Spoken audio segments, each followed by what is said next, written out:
I'm going to be posting the videos from today, hopefully, assuming that all the technical side of it works, on my website, roswellbooks.com. So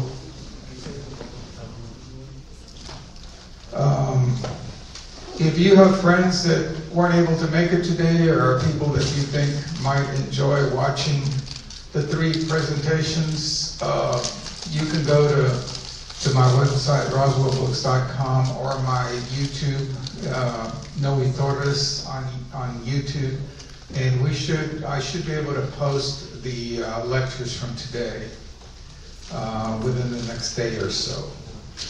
I'd like to clean them up a bit.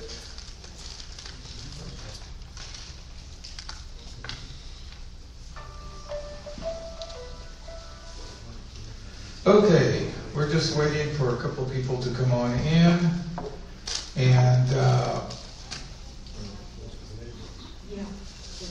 I've been in the UFO field for quite a long time. My name is Noe Torres, born and raised in the Edinburg area, now living in Edinburg. I was born in north of Mission, and I've heard throughout my life about many UFO encounters and cases in the valley. I collected a file. I have a file of UFO cases that have been reported over the years. A lot of the data I've received through MUFON. I've been a MUFON member, Mutual UFO Network, for many years. MUFON is a really good organization comprised entirely of volunteers. Is John Vasquez still here with us? He's outside. Okay. John Vasquez is a real good guy. I've known him for years, and he has just been appointed the director or the head of the RGV MUFON group. So his task now, he's going to carry forward this mission of trying to collect all the data on UFO sightings that occur here in the valley, Rio Grande Valley, and put all that together, because when something happens, when people report an incident, what we'd like to do is cross-reference it with what other people have reported at about the same time and about the same geographic location. And that way we can learn more about how these patterns work. There apparently are patterns to UFO sightings. They tend to occur in clusters, both geographically and time-wise. So John, I was just talking about you. That's why your ears are burning. So John, I was telling them how important it is to kind of correlate UFO sightings that occur here in the valley, and we use MUFON as it's a very good way for people to collaborate and share their UFO stories, so that then we contribute to this worldwide database of sightings. So those of us who, you can go to the MUFON.com website, which is MUFON.com,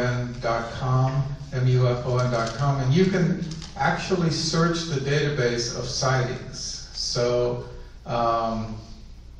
I think, John, if you become a member of MUFON, then you have access to more data, right? But even just the general public can just do a quick search of recent sightings, like the last 20 sightings reported. So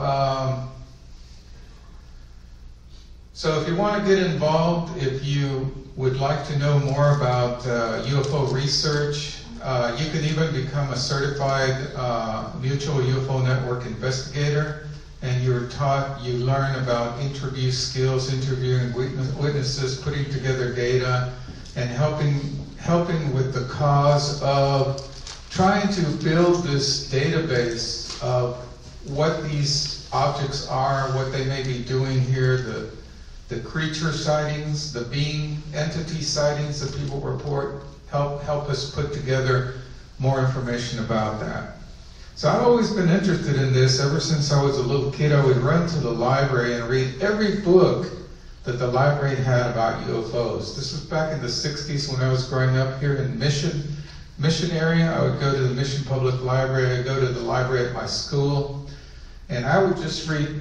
Frank Edwards was in his prime as a writer of UFO books. later on Eric von Daniken, Chariots of the Gods. I was so into all these amazing stories.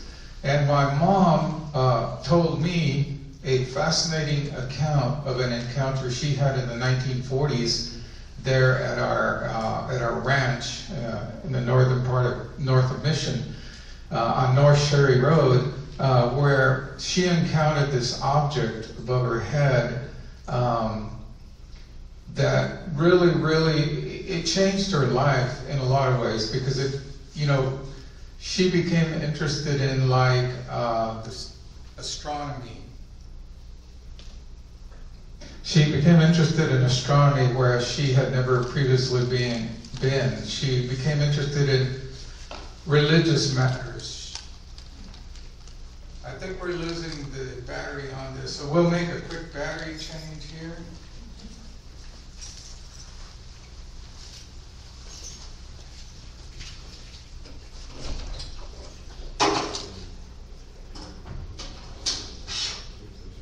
Do you have the, oh, there we go, we got one ready to go. Okay. So that's, so anyway, my mom's encounter led me to become even more interested in the topic, and that's how I became interested in the whole theme of UFOs, and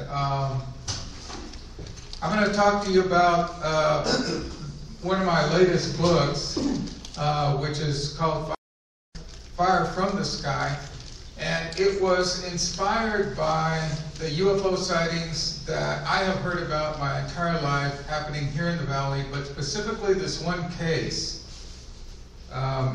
which happened in Edinburg in 1966, and I'm gonna describe. At the time that I first heard about this case, I knew it was a very interesting case, but I didn't know too much about it. Mr. Joe Ponce, who lives in Edinburg and is a retired law enforcement officer, former sheriff's deputy and investigator for the Texas Rangers and several other positions he held, he came forward to me and he told me about having been a witness to this event. He and his dad, J.R. Milo Ponce, who was a deputy sheriff for Hidalgo County, later was county commissioner, and there's a park named after him, a county park, a very well-known figure in valley politics in the 1960s, 70s, and onward. So he came up to me and he told me about this case, this incident that of which he and his dad were witnesses. So I'm going to share that with you today.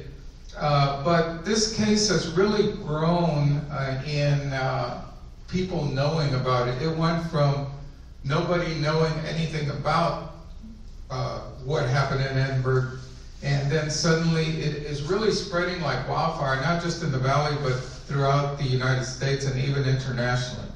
It has become something that, as I was mentioning, is drawing more and more media attention. And there's a lot more mentions of the Edinburg UFO incident on the social media, on websites, both in the United States and abroad. And this is a report that local TV did a couple of years ago, which is, it was filmed, this report was filmed at the location where the incident happened, which, by the way, we're going to have a tour of the group as a separate ticketed event coming up on April 6th. As part of the Edinburg UFO incident that they've got tickets for out there. And this is I'm going to show you this quick report that was done by local TV. Welcome back, everyone. So we've had a whole bunch of reporters request information about what happened over there, and we've had a whole bunch of reports done on the media. We've even been talking to some folks with the Discovery Channel to come down here and do a report as well. There was a report that ran just a couple of months ago on Telemundo, and this one's going to be all in Spanish. I apologize if you don't understand Spanish, but I'm going to show it because this is the latest example of how the media is so incredibly interested in what happened in this case. So here's a Telemundo report from just about a month and a half ago. Bueno, el tema de los objetos voladores no identificados. All right, so I thought Telemundo did a great job. What do you all think? They did one of the. There's been a bunch of people that have done reports, but I thought theirs was really good. Art, how do I turn this mic up a little bit? It seems to be a bit low. All right. So I'm going to delve into the actual, in my time remaining, I'm going to delve into the actual incident and break it down for you. You've heard an overview, you've heard the Reader's Digest version. Now I'm going to talk about how it all unfolded on that night back in 1966 when Deputy Milo Ponce of the Hidalgo County Sheriff's Department first got the call. Joe Ponce was standing just down the hall listening to his dad talking on the phone, speaking to the dispatcher. And then his dad, J.R. Milo Ponce, got in his squad car, parked there in downtown Edinburg, and he rolled to the scene north of Edinburg at the Sam Gonzalez Ranch. And I'm gonna carry the story forward. First, I want to tell you that the incident happened, as mentioned, in 1966, and it was a time when UFOs were really in the news in the United States. There were reports all over of UFO encounters, and for the first time, lately it's been in the news that Congress is investigating UFO reports. There have been hearings. We've had whistleblowers. We've had people saying that the military and the United States government have been investigating UFOs for quite some time. And this was also incredibly going on way back in 1966. In fact, Gerald Ford, who later became U.S. president, at that time had his own UFO sighting, and he was demanding that more attention be paid to the topic, and that some kind of investigation needed to be carried out. So at that time, this was a topic that was very much in the news. So in 1966, here's a picture of J.R. Milo Ponce there on the left with his wife. In 1966 was a deputy sheriff, as mentioned, and he later became an Hidalgo County commissioner. On the right is a picture that Joe Ponce gave me of his dad in uniform as a member of the Hidalgo County Sheriff's Department from around that same time period. Now what happened, as I mentioned, that Joe Ponce, who you saw in the Telemundo video being interviewed, he was 18 years old when this happened. He was standing in the hall when in the middle of the night, near midnight, the phone rang in his residence. And he heard his dad pick up the receiver and talk to the dispatcher, George Rapp, from the Hidalgo County Sheriff's Department. And he heard something about a disturbance going on. And the dispatcher said that somebody had called in to the sheriff's department and had told them about a group of disturbed men who were standing along FM 490, which runs east and west there north of Edinburg. If you head out on 281, and as you're going about 10 miles north of the city limits, you run into 490. And so you take a left, or you're heading back to the west, and you go about 2 or 3 miles, and that's where the Sam Gonzalez Ranch, as it was known back then, now the property is owned by Mary Moya. It was there that these men, these so-called disturbed men, were standing alongside the road, and they were trying to flag down vehicles. They finally got somebody to stop, and they got that person to call the sheriff's department and tell the sheriffs, well, there were two things actually. Number one, they were very agitated or disturbed by what they had seen, and they were acting kind of crazy, is the way Joe Ponce describes what the dispatcher told his dad. But the second thing was that there was this massive fire that had erupted just to the south, a little bit to the south of FM 490, inside the property of the San Gonzales Ranch. So those were the two things that were going on, and the reason that Milo Ponce was dispatched out there to check out the story and see if this was really legitimate. So the men who were out there trying to flag down the passing cars, they were men from the Dallas area. Daniel, they were from your area, but transported back in time to the 1960s. They were digging a caliche pit. They had been hired, they came down from Dallas, and they had been engaged. What was going on, according to my research at that time, they were bringing out caliche from a lot of spots there along 490, and they were using that caliche for various construction projects in the valley, for roadways, for various construction purposes. A caliche was being dug out. So it happened that there were major deposits of caliche, which you can actually go and see these pits that were left behind from the caliche works. You can go to Mary Moya's property, and those of you that take the UFO tour during the upcoming UFO festival, you'll be able to go out there and walk to the location where this happened. And so they left these big pits, and they took out that caliche back there, and they used it for construction. So these men had been hired to come down here to Edinburg and to do this job. And they were, when they had the encounter, which we're going to talk about here, when they saw this UFO, then they became hysterical, despite the fact, and what the witnesses said, Joe Ponce and his son said, Milo Ponce and his son Joe said, is that these men were tough, hardened, roughneck type Anglo guys from Dallas. I mean, they were not squeamish, nerdy guys who read science fiction and became scared. These were real tough, burly characters. And even so, they had become extremely agitated. They were yelling and screaming for help alongside the road. And that was when motorists did stop and the sheriff's department was called. And this is what Joe Ponce said to me when I interviewed him for my book. He said, when my father received a phone call from the sheriff's department, I heard him asking George Rapp, the dispatcher, if it was serious or if it was a prank call.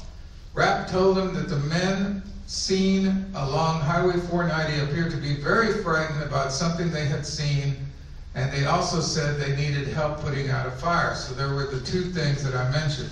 My father got dressed, got in his vehicle, and responded to the call.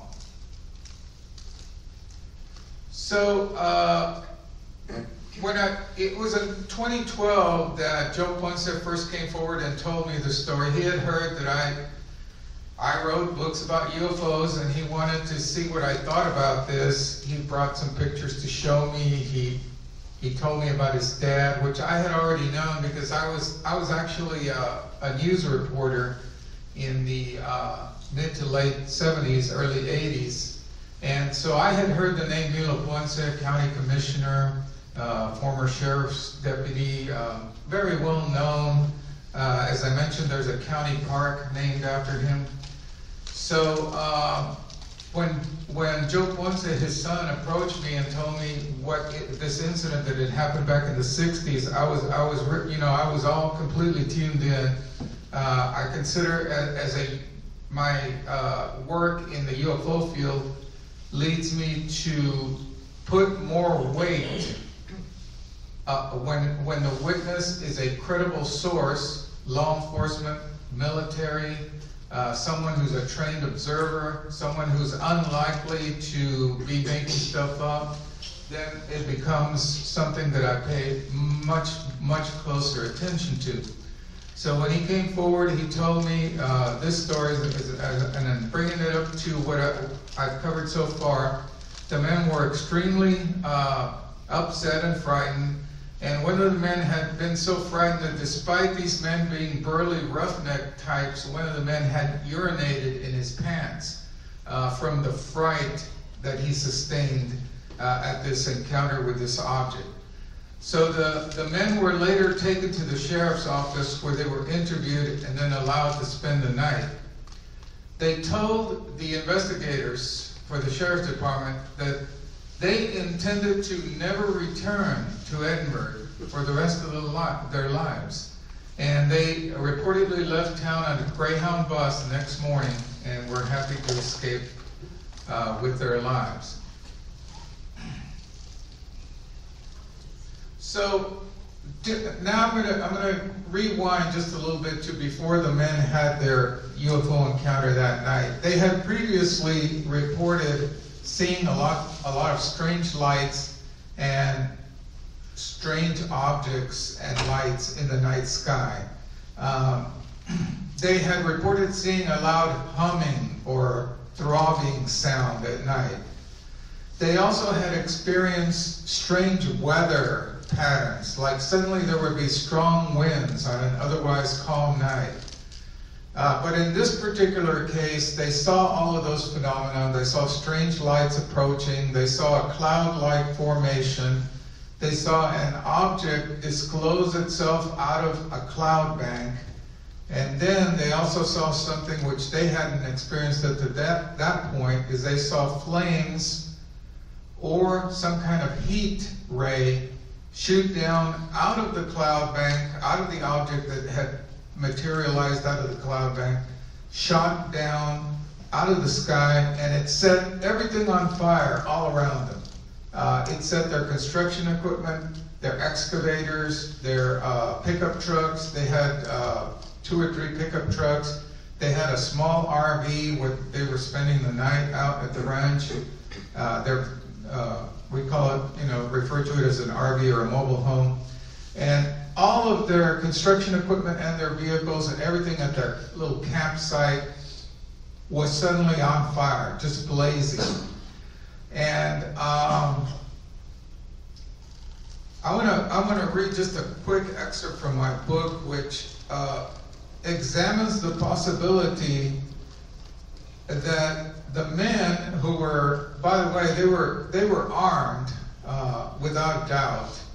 They were living in a remote location by themselves in an area that they were not too familiar with, and so the theory is that when these men saw this object come out of the clouds right above their RV, they came out, they saw the object, and they very likely fired upon the UFO.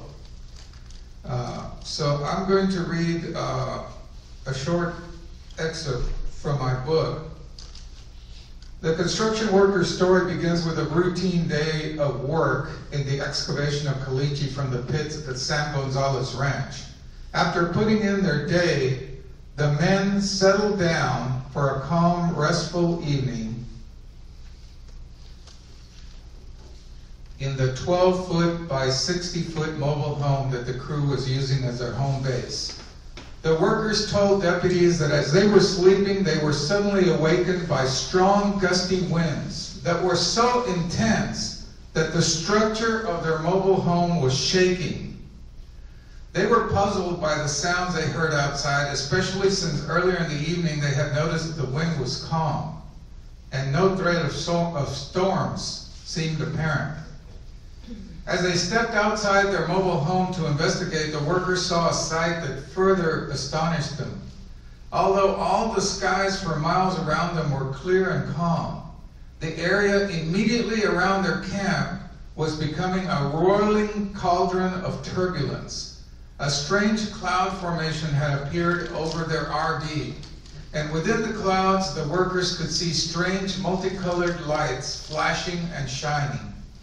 The disturbing sight was punctuated by a loud throbbing of pulsating sound that seemed to vibrate through the men's bodies with a ferocious intensity.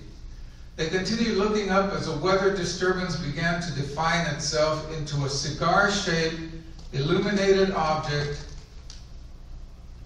of immense size, hovering directly above their campsite, still partially wrapped in the cloud formation. The author has spoken to many witnesses that have had an up-close encounter with one of these otherworldly craft, and the reaction of shock and momentary paralysis is universal. I'm going to skip a little bit to our theory. As the construction workers cowered in fear below this apparition, the author believes one or more of the men scrambled for their weapons. It stands to reason that the men felt incredibly threatened, as they later related to deputies and anyone else who would listen. The men's fear and foreboding would certainly have led them to fire their weapons at the object hovering above their heads, hoping to drive the threat off from their camp. The reaction they got from the strange object was not what they expected.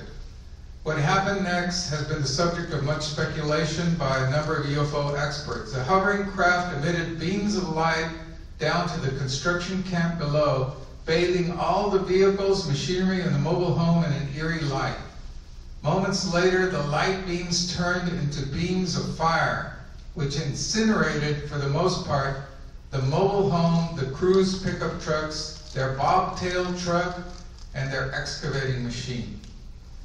As the horrified construction workers turned and fled for their lives, the beams of fire from the sky continued to turn their equipment into a sizzling pit of burned and molten metal. And you can actually go on site, as you saw in the report from Telemundo and the report from KRTV, you can find these huge chunks of metal out there with burn marks on them, and you can find rocks that have been fused together by heat. It's very clear that they were all exposed to incredible heat. So in 2012, Joe Ponce took me out to the site for the first time, and I was, people always talk to me about UFO stories that they or someone they know had, and I'm always kind of waiting to see some kind of evidence, like, all right, show me what you're talking about. And Joe did show me. So he took me out to the property. This was before Mary Moya bought the ranch. I wish I had known it had gone up for sale. I would have loved to have gotten that. A friend of mine that I worked with for many years bought the ranch next to Mary Moya, and then I pointed out to him that he had bought the wrong ranch, and he was very upset. So he turned around and sold it. But anyway, the property was vacant. It didn't have an owner when Joe Ponce first took me out there, and we walked around. And he pointed out to me exactly where the UFO incident had happened, in this clearing, which is actually a caliche pit. And as Joe and I walked around there that day in 2012, he showed me pieces of the metal. He believes some of this that he's holding up there at the top right, he believes was the metal trim from the mobile home. And he showed me rocks that were blackened and subjected to high temperatures. There was twisted metal. And I began to believe the story that Joe was telling me. What I can remember about that night was that my dad received a phone call from the sheriff's department at around 12 midnight. And the dispatcher, who at that time was George Rapp, was telling my dad to get out here to this area because there were some people that were standing out on Highway 490, and they were asking for help, or they were acting kind of particular. And my dad came out here, and that's when he found these gentlemen out here. But he didn't come by himself. He came with another gentleman by the name of Sam Gonzalez, who was the owner of the ranch. And they were the people that were standing out here and were asking for help. Were the workers that were working in the ranch in the caliche pits, getting caliche out. They worked for a company from upstate. They were all Anglo gentlemen. And when my father described one in particular was a gentleman who had just his t-shirt on and his pants, but he urinated all over himself. That's how scared he was. He must have seen something really unusual. Yeah. And they refused to go back to the work site. Right, yes. They, in the report, if you ever find that police report, in the report it says that Mr. Gonzalez had asked them to go back, to where they were staying at, in that trailer house or the living quarters, and they refused. They refused to go back. They said they weren't going to do it because apparently they just didn't have just one occasion to see whatever they had seen, but they had seen it several times. Okay, now that is a key point, which I'm going to talk about next, is that this incident that happened in this particular case where we feel that because the man most likely fired upon the craft and what happened was a retaliation or a reaction from the object toward the man. But in other instances, there have been reports of hovering lights all in that same area for many years. There had been an Air Force pilot training base, which is now known as Moore Air Base, supposedly a USDA agricultural research station. But anyway, that used to be an Air Force pilot training facility, and the pilots in training would fly all around the area around San Gonzales Ranch and all up and down 490. There were several auxiliary landing fields all in the north of Edinburg. So they would fly and practice their touch and go landings and so forth. And they would see these lights. They would see these lights hovering. They would try to chase them. They didn't know what they were. They were, as I mentioned, they've been something that area. There are all these stories. If you find an old timer, and we found a number of folks who have been there quite a while. If you find an old timer and talk to them, they'll say that this is something that's been known there forever. Everybody talks about this phenomenon. There was a local resident that Joe once had talked to us about. His name is Manito, who lived near the Caliche pit at the time this happened. And he had reported seeing objects on many occasions. He reported seeing a cigar-shaped object that hovered over the field that night that this incident happened.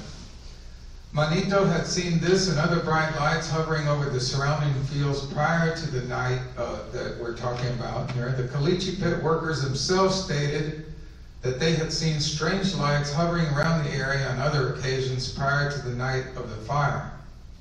Spanish-speaking people who live near the area call these eerie night lights La Luz del Llano, or the lights of the plain, or of the flat area. So I did some research into newspapers, Valley newspapers from that time period, and I found this article from 1966 Brownsville Herald, which talks about also a lot of reports in the valley about these mysterious hovering lights, which in this article are referred to as La Lámpara del Llano, very similar to La Luz del Llano.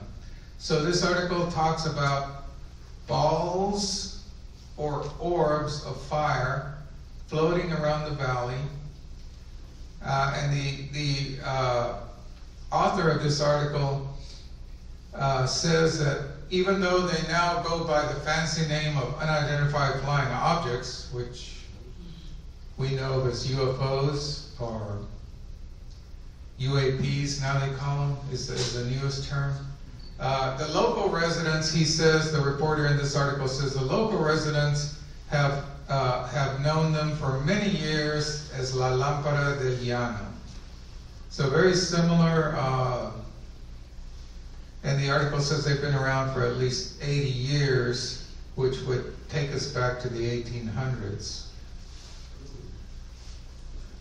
So what happened after the incident where the men had the object shoot fire down and destroy all their equipment and their vehicles, what happened next is another amazing story, which has to do with the cover-up that the United States government has implemented regarding the topic of UFOs since the 1940s, since right after the Roswell incident.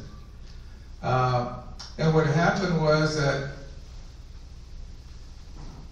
of course, everybody was wanting to know what the heck this had happened out there, and the sheriffs, it's human nature that when something unusual happens, we tell others, and everybody working at the sheriff's department soon knew by word of mouth what Milo Ponce had encountered that night, and his son, who also went out to the scene. So pretty soon there were a lot of people who knew generally, although they didn't have the specific details. When the day after the incident, the sheriff's department was visited by two men dressed in military uniforms. Now, I've asked Joe if his dad ever mentioned what branch of the military it was. And he says he never specifically mentioned the branch.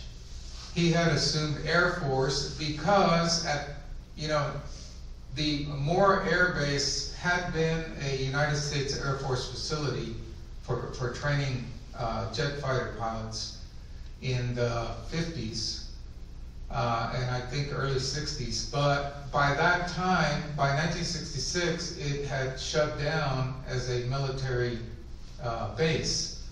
However, for some reason, Sheriff Vickers told Milo Ponce, who told his son Joe, that his impression was that these men had come from Moore Air Base. So I'm thinking, even today, the U.S. military lands planes at the agricultural station, which is now called Moore Air Base. And even today, we have military flights that come in and out of that. I had someone tell me that late in the after midnight, all of the civilian workers, which he is a civilian worker at Moore Air Base, working with the USDA, they all get herded into a hangar where the windows are blacked out, and they hear these loud cargo planes, military planes, come in. And on one occasion, he had a chance to see through a slightly ajar door to the hangar. He saw a man coming out of the plane, this military plane, coming out of the cargo plane with biohazard gear on and carrying these strange-looking metallic containers. And they went into one of the other hangars. So even today, there are military flights in and out of this agricultural station.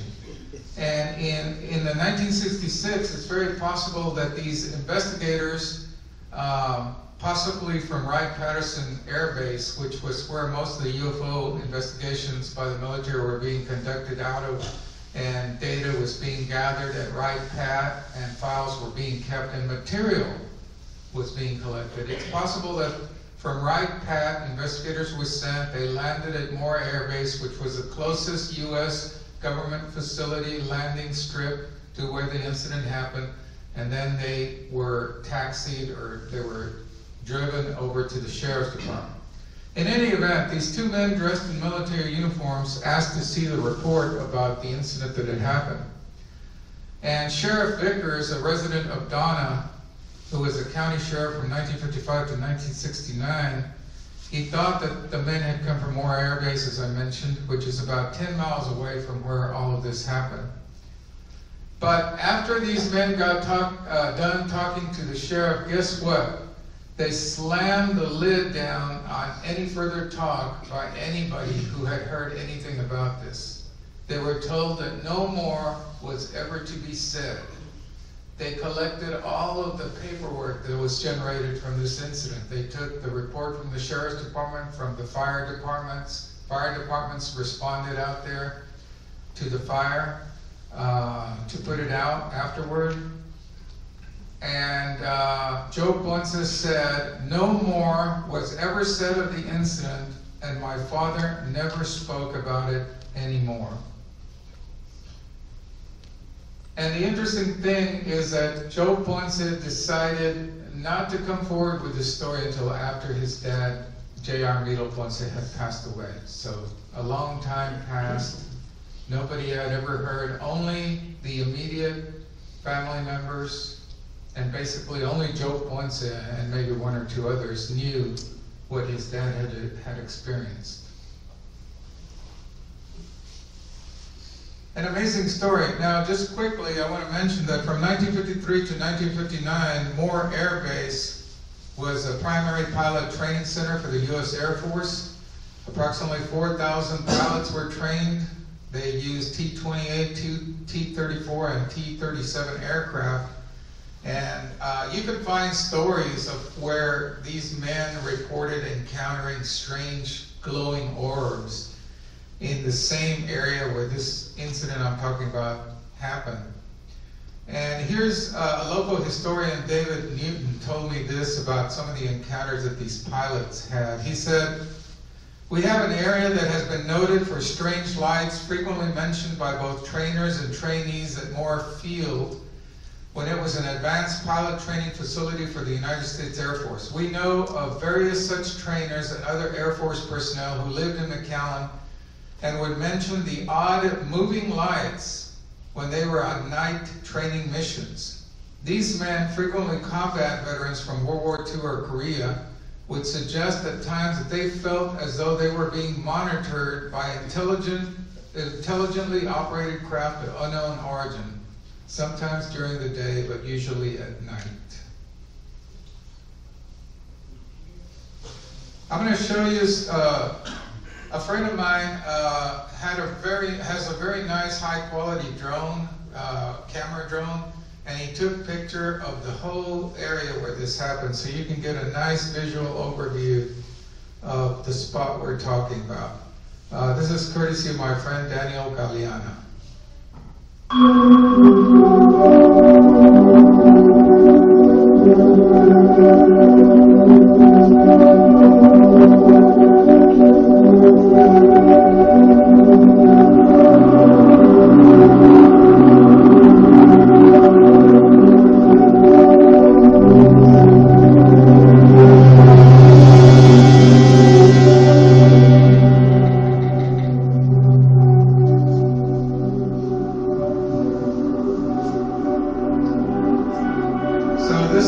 This is the spot right here.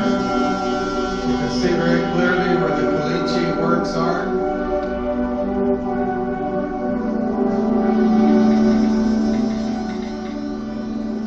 You find a lot of the debris, it's been pushed off to the side over the years. When people have cleared the area, they've pushed all of the rubble and debris off to the edges of the caliche pit. When we go down there during our UFO festival, we'll take people down there to investigate. We'll come down, walking down this path, and then down into the caliche pit.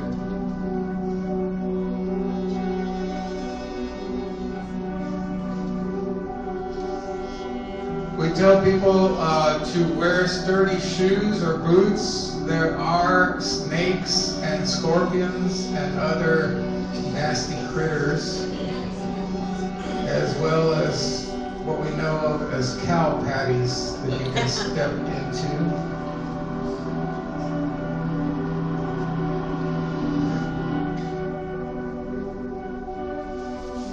Hey, Daniel, is that you? I thought the hair gave you away there. The ponytail. Your friend was with you that day. What's his name? Tom. Tom, that's right.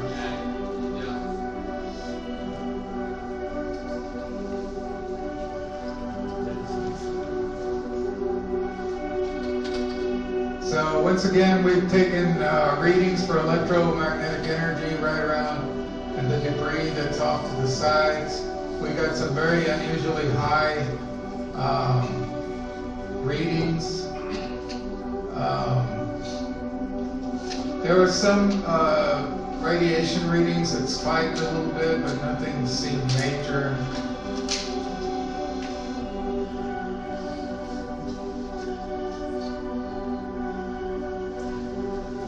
It's a very interesting site. People, we've done a number of tours there, like usually every time there's a UFO festival. And people tell me that they get strange feeling when they're down there. There's something that's not normal that, I don't know, they feel something. So this was a jacket. It was mentioned in the Telemundo video. We found the Moya family in 2017 found this military jacket, which appears to be from the 1960s. And the story goes that after this incident happened and the military came in and hushed it up, they sent a team of soldiers out to the location to pick up any debris or evidence that might have been left behind. So they had the man basically on their hands and knees looking for anything, pieces of metal, anything out of the ordinary.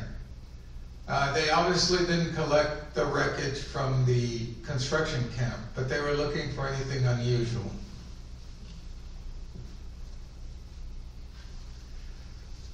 I'm going to have to wrap it up so we can have our panel discussion and take some of your questions, but I just want to close by saying that the story has been spreading amazingly.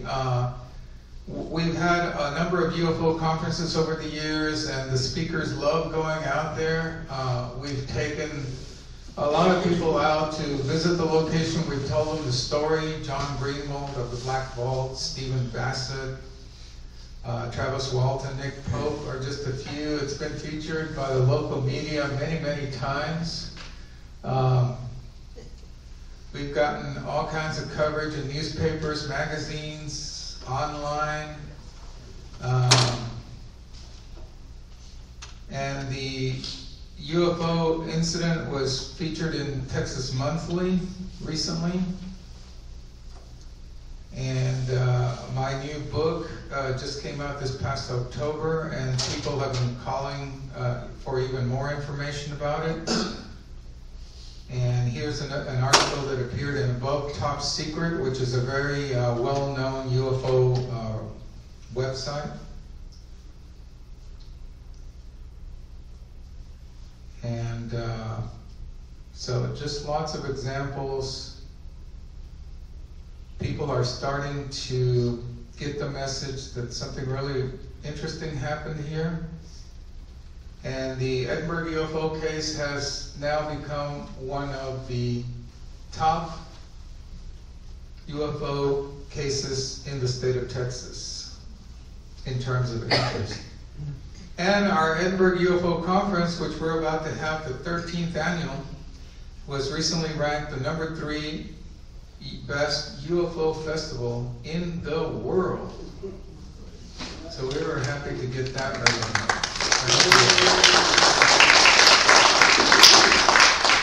We started that conference, it was just me speaking one night in 2011, I believe, the very first one. And it has surely grown to where we bring in top-notch speakers every year.